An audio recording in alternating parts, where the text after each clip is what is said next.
Assalamualaikum warahmatullahi wabarakatuh. Nama saya Dede Munawar Al-Jahmad dengan NIM 231151023. Saya akan menjelaskan tentang analisis laporan keuangan PT Narasindo Mitra Perdana. Pentingnya analisis laporan keuangan. Mengevaluasi kinerja keuangan. Analisis laporan keuangan membantu dalam mengevaluasi kinerja keuangan suatu perusahaan dengan memeriksa berbagai aspek seperti profitabilitas, likuiditas, solvabilitas, dan efisiensi operasional. 2. Pengembalian keputusan. Informasi yang diperoleh dari analisis laporan keuangan sangat penting bagi pemangku kepentingan, investor, manajemen, kreditor untuk membuat keputusan yang lebih baik terkait investasi dan operasional. Mengidentifikasi tren. Dengan menganalisis laporan keuangan dari beberapa periode dapat diidentifikasi tren kinerja yang dapat memberikan wawasan tentang arah masa depan perusahaan. 4. Penilaian risiko.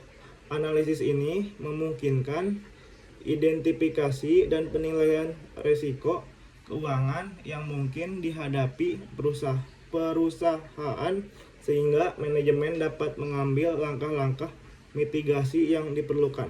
5. Kepatuhan dan akuntabilitas analisis laporan keuangan memastikan bahwa perusahaan mematuhi standar akuntansi dan regulasi serta meningkatkan akuntabilitas kepada pemegang saham dan pihak lain yang berkepentingan. Apa itu analisis laporan keuangan? Analisis laporan keuangan adalah proses evaluasi dan interpretasi informasi keuangan yang disajikan dalam laporan keuangan perusahaan dengan tujuan untuk memahami dan menilai kinerja, kondisi keuangan, serta prospek masa depan perusahaan. Analisis ini melibatkan penggunaan berbagai teknik dan metode untuk memeriksa data keuangan yang mencakup laporan laba rugi, neraca, laporan arus kas, dan catatan lainnya. Komponen utama dalam analisis laporan keuangan. 1. Laporan laba rugi. Menyajikan pendapatan, beban, laba atau rugi bersih perusahaan selama periode tertentu. 2. Neraca. Menunjukkan aset, kewajiban dan ekuitas perusahaan pada titik waktu tertentu. 3. Laporan arus kas. Menggambarkan aliran kas masuk dan dari aktivitas operasi, investasi, dan pendanaan selama periode tertentu. 4. Catatan atas laporan keuangan. Memberikan rincian tambahan dan penjelasan terkait dengan pos-pos yang terdapat dalam laporan keuangan utama. Tujuan utama analisis laporan keuangan. 1. Memberikan informasi tentang jenis dan jumlah aktiva harta yang dimiliki perusahaan pada saat ini. 2. Memberikan informasi tentang jenis dan jumlah kewajiban dan modal yang dimiliki perusahaan pada saat ini. 3. memberikan informasi tentang jenis dan jumlah pendapatan yang diperoleh pada suatu periode tertentu. 4. Memberikan informasi tentang jumlah biaya dan jenis biaya yang dikeluarkan perusahaan dalam suatu periode tertentu. 5. Memberikan informasi tentang perubahan-perubahan yang terjadi terhadap aktiva, pasiva, dan modal perusahaan. 6. Memberikan informasi tentang manajemen perusahaan dalam suatu periode. 7. Memberikan informasi tentang catatan atas laporan keuangan. 8. Informasi keuangan lainnya. Jadi dengan memperoleh laporan keuangan suatu perusahaan akan dapat diketahui kondisi keuangan perusahaan secara menyeluruh. Laporan keuangan utama. 1. Neraca. Neraca adalah laporan yang menggambarkan posisi keuangan dari suatu perusahaan yang meliputi aktiva,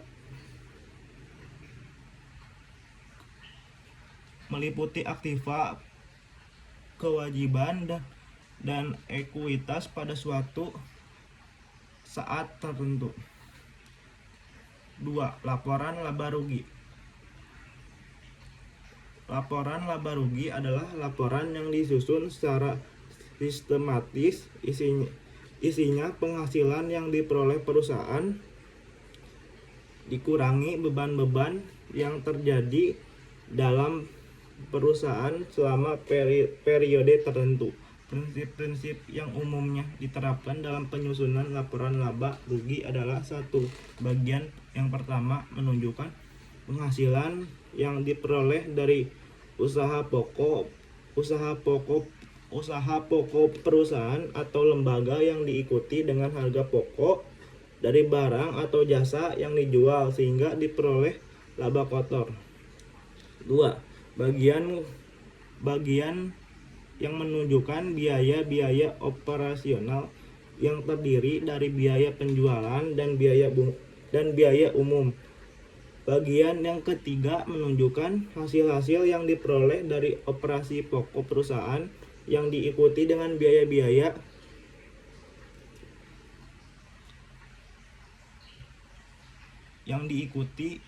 dari biaya penjualan dan biaya umum. 4. Menunjukkan laba atau rugi yang insidentil sehingga akhirnya diperoleh laba bersih sebelum pajak pendapatan. Laporan perubahan ekuitas. Laporan perubahan modal adalah laporan yang berisi beberapa banyak modal awal yang telah bertambah ataupun berkurang selama periode tertentu. Perubahan modal ini terjadi dapat karena adanya laba atau rugi usaha pengambilan pribadi dari pemilik maupun penambahan modal pemilik. D. Laporan arus kas, yaitu laporan yang menggambarkan penerimaan dan pengeluaran kas selama satu periode tertentu. Laporan kas memberikan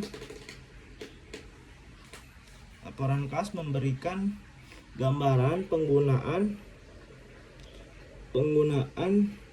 kas pada 3 aktivitas dari sebuah perusahaan yang berhubungan dengan pemasukan dan pengeluaran kas. Laporan kas harus melaporkan arus kas selama periode tertentu dan menurut aktivasi operasi, aktivasi investasi, dan aktivasi pendanaan. Pihak-pihak yang memerlukan laporan keuangan. 1. pemilik perusahaan adalah mereka yang memiliki usaha tersebut yang mencerminkan yang mencerminkan kepemilikan saham yang dimiliki, agar pemilik perusahaan bisa melihat kondisi dan posisi perusahaan, melihat perkembangan dan kemajuan perusahaan dalam suatu periode, serta melihat dan menilai sebuah kinerja manajemen perusahaannya. 2. Manajemen kepentingan pihak manajemen perusahaan terhadap laporan keuangan perusahaan yang mereka juga buat memiliki arti tertentu. Bagi pihak manajemen, laporan keuangan yang dibuat merupakan sebuah cerminan kinerja mereka dalam suatu periode tertentu. 3. Kreditor adalah pihak yang menyandang dana bagi perusahaan, yang artinya memberi dana seperti bank atau lembaga keuangan lainnya.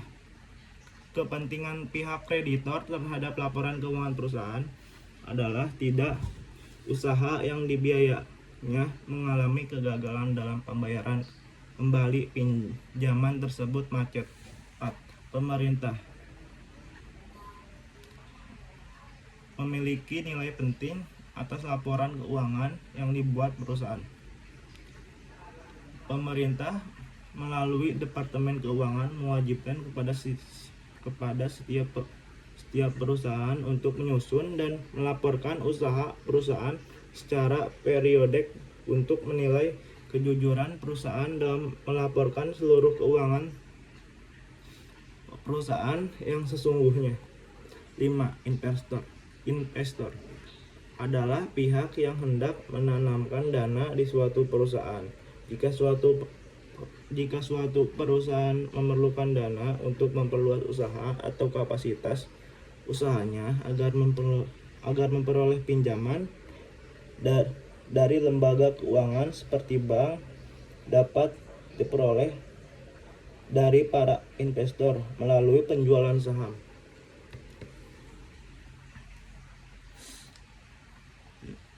Teknik analisis laporan keuangan. 1. Analisis rasio keuangan. Rasio likuiditas menilai kemampuan perusahaan untuk memenuhi kewajiban jangka pendek dengan aset lancar.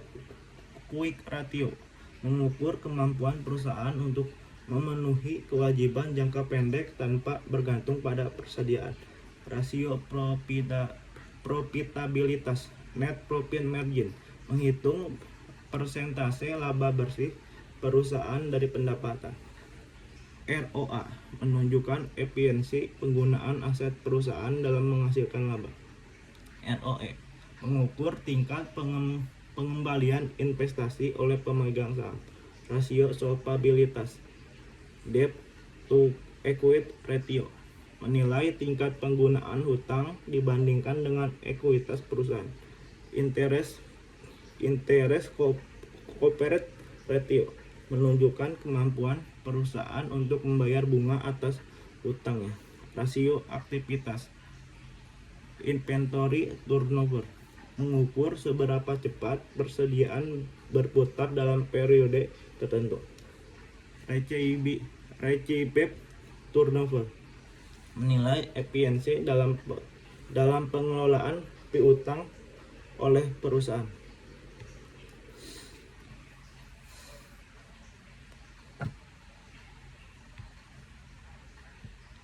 Metode analisis. Penelitian ini menggunakan metode analisis sebagai berikut. A. Analisis perbandingan laporan keuangan. Analisis perbandingan laporan keuangan merupakan analisis yang membandingkan setiap pos-pos yang sama dalam laporan keuangan untuk beberapa periode sehingga dapat diketahui perkembangan atau kecenderungan. Yang diperbandingkan adalah hasil penelitian yang diperoleh oleh kinerja perusahaan selama beberapa tahun. B. Analisis rasio. Metode analisis ini digunakan dengan menganalisis laporan keuangan pada periode tertentu, yaitu dengan membandingkan antara pos yang satu dan pos yang lainnya. Dalam laporan keuangan yang sama untuk tahun yang sama, rasio yang digunakan dalam penelitian ini adalah rasio likuiditas, rasio solvabilitas, rasio aktivitas, dan rasio profitabilitas. Perhitungan rasio keuangan pada PT Narasindo Mitra Perdana. 1. Rasio likuiditas. A. Curen ratio. Berdasarkan pada perhitungan di atas, diketahui bahwa pada tahun 2019 nilai rasio lancar adalah sebesar 478%. Jika dibandingkan dengan tahun 2020, pada tahun 2020 terjadi kenaikan jumlah rasio lancar menjadi 650%. Dari perbandingan tersebut menjelaskan bahwa perusahaan bisa membayar hutang. Nilai curan ratio di atas angka 2 kali dapat dikategorikan sebagai tinggi. Perusahaan dengan curan ratio terlalu tinggi hanya perlu memaksimalkan pengelolaan keuangan dengan efisien. B. Quick ratio. Dari perhitungan rasio di atas menunjukkan bahwa tahun 2019 rasio cepat perusahaan sebesar 44,76% atau 0,44 kali, dan tahun 2020 mengalami kenaikan menjadi 60,18% atau 60,60 kali. Hal ini menunjukkan kemampuan perusahaan yang baik dalam memenuhi kewajibannya. Namun jika nilai di atas 3,0 kali, maka bukan berarti keadaan likuiditas perusahaan sedang baik. Quick ratio dapat dijadikan acuan yang lebih baik karena berfokus pada aktivitas lancar yang mudah diubah menjadi kas. C. Kas ratio.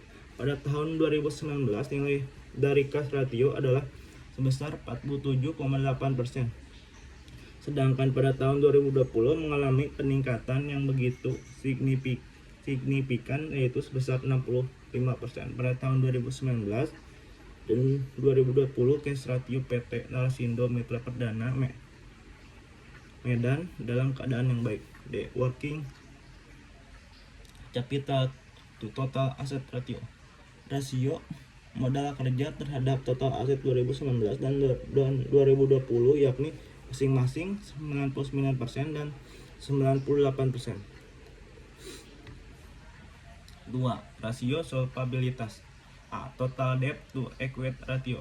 Nilai debt to equity ratio tahun 2019 adalah 0,02% atau 0,2 kali, dan tahun 2020 mengalami peningkatan menjadi 0,1% atau 0,1 kali. Pada dasarnya nilai DER yang baik adalah jika semakin kecil nilainya berarti semakin baik.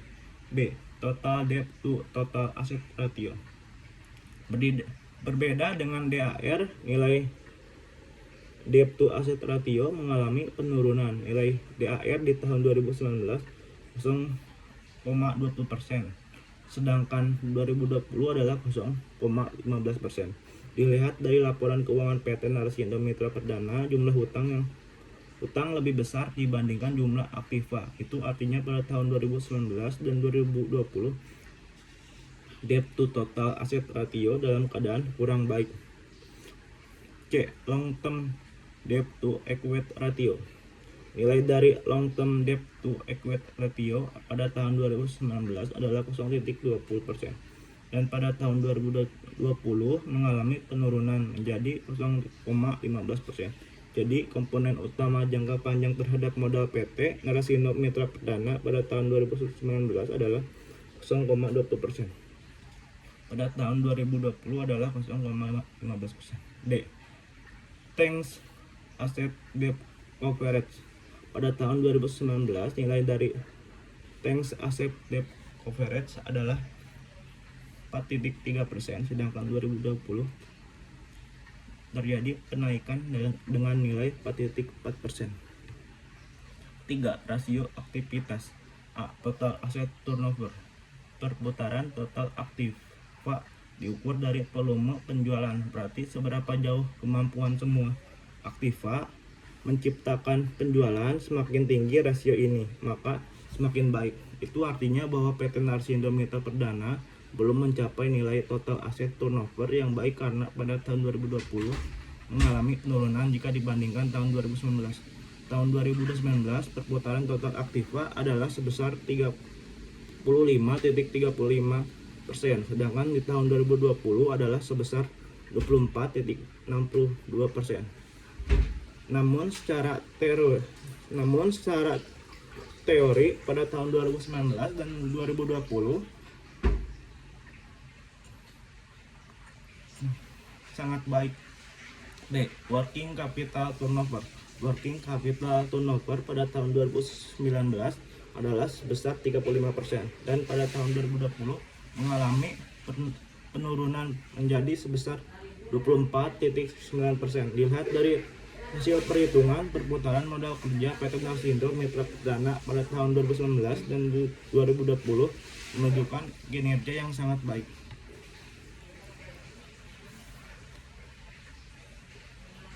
Kesimpulan, di sini saya akan menjelaskan berbagai kesimpulan yang ada. 1. Likuiditas PT Narsindo Mitra Perdana menunjukkan tingkat likuiditas yang sehat dengan rasio lancar dan rasio cepat yang berada di atas standar industri. Hal ini menandakan kemampuan untuk memenuhi kewajiban jangka pendeknya dengan aset lancar yang dimiliki. 2.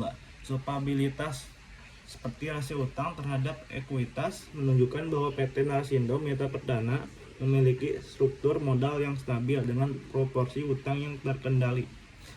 3. Profitabilitas yang diukur melalui margin laba bersih, return on asset, dan return on equity menunjukkan peningkatan yang positif. Ini mencerminkan efisiensi operasional dan kemampuan perusahaan dalam menghasilkan keuntungan dari aset dan ekuitas yang dimiliki.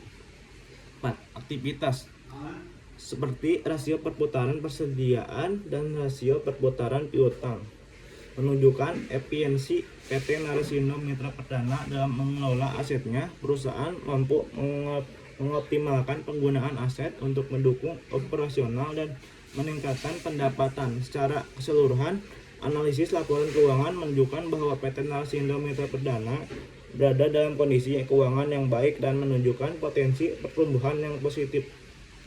Namun perusahaan perlu terus memantau dan mengelola faktor-faktor eksternal dan internal yang dapat mempengaruhi kinerja keuangan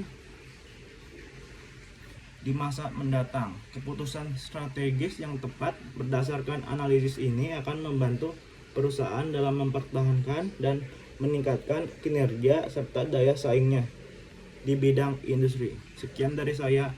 Wassalamualaikum warahmatullahi wabarakatuh.